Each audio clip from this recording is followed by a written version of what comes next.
రాష్ట్రంలోని గురుకుల అభ్యర్థులు తమకు అన్యాయం జరిగిందని గత 5 నెలలుగా ధర్నాలు రాస్తారోకోలు చేస్తున్నారు. ఈ రోజు హైదరాబాద్లోని సీఎం కార్యాలయం ఎదుట గురుకుల అభ్యర్థులు నిరసన వ్యక్తం చేశారు.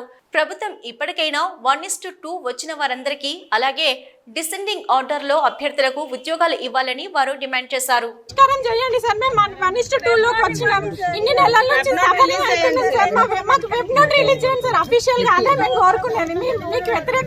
కాదు సార్, మేము మీకు ఓట్లేసి నేను కాంగ్రెస్ గవర్నమెంట్ ఓట్లేసి ఆయన గెలిపించుకున్నాను సార్, మాకు మంచి చేస్తాడు అనేసి. ఇప్పుడు ఇంత రోడ్ల మీకు వచ్చే పరిస్థితి ఎందుకు వచ్చింది సార్? మాకు గత గవర్నమెంట్ ఏం చెయ్యలేదనే కదా ఈయన తెచ్చుకున్నది సీఎం రేవంత్ రెడ్డి గారిని. ఎట్లా చేస్తున్నాడు మరి?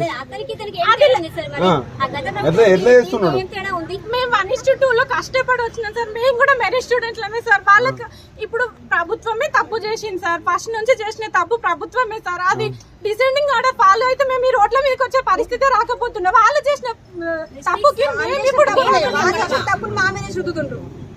ఎంత సఫర్ అవుతున్నాం వాళ్ళు, మా ఫ్యామిలీకి, మా పిల్లల్ని కూడా పట్టించుకోకుండా మేము రోడ్ల మీదకి వచ్చినాం సార్. మాకు 10th క్లాస్ 8th క్లాస్ పిల్లలు ఉంటారు సార్. వాళ్ళని వదిలేసి ఇక్కడికి వచ్చి పిల్లల్ని ఫ్యామిలీని చూసుకుంటారు. మీకు గంట సేపు ఇప్పుడే మీరు అక్కడ తీసుకున్నారు, దానికి లిమిట్ అయిపోయింది.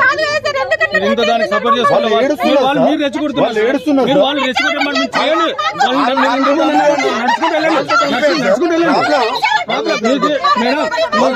నేను నా మాట మీ కాడ ఉండే ప్లేస్ కాదు మేడం అంటే లేదు సార్, అందరూ వచ్చేంత వెళ్ళిపోతామని. తెలంగాణ రాష్ట్రం లోపల గురుకుల అభ్యర్థుల పరిస్థితి గందరగోళంగా ఉంది. గత 5 నెలలుగా వాళ్ళు రాష్ట్ర వ్యాప్తంగా నిరసన చేస్తూ ఉన్నారు. ముఖ్యంగా మహిళా అభ్యర్థులు అయితే చిన్న చిన్న పిల్లల్ని ఇంట్లో వదిలేసి రోడ్లకి మరి ధర్నాలు చేస్తున్నారు. వాళ్ళు కోరుతున్నది ఒకటే, డిసెండింగ్ ఆర్డర్లో కనుక పోస్టులు ఇచ్చినట్లయితే ఇట్లాంటి ఇబ్బంది వచ్చేది కాదంటున్నారు. అట్లాగే 1:2 వచ్చిన వాళ్ళందరూ కూడా ఉద్యోగాలు రాకుండా ఉన్నాయని చెప్పేసి ఆ విషయాన్ని కూడా చెప్తున్నారు. లేదంటే ఒక వెబ్ సైట్ అయినా పెట్టి తమ సమస్యలు పరిష్కారం చెప్పేసి 5 నెలల నుంచి తెలంగాణ కాంగ్రెస్ ప్రభుత్వాన్ని కోరుతున్నప్పటికీ మరి ప్రభుత్వం స్పందించట్లేదు. ఎందుకైనా మేము కాంగ్రెస్కి ఓటేసి చెప్పేసి వాళ్ళు బాధపడుతూ ఉన్నారు.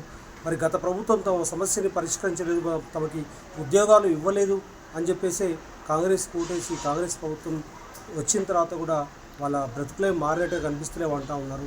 ఉద్యోగాలు అయితే ఇచ్చారు కానీ ఆ ఉద్యోగాలు సక్రమంగా లేవు. డిసెండింగ్ ఆర్డర్లో ఇచ్చి ఉండాల్సింది.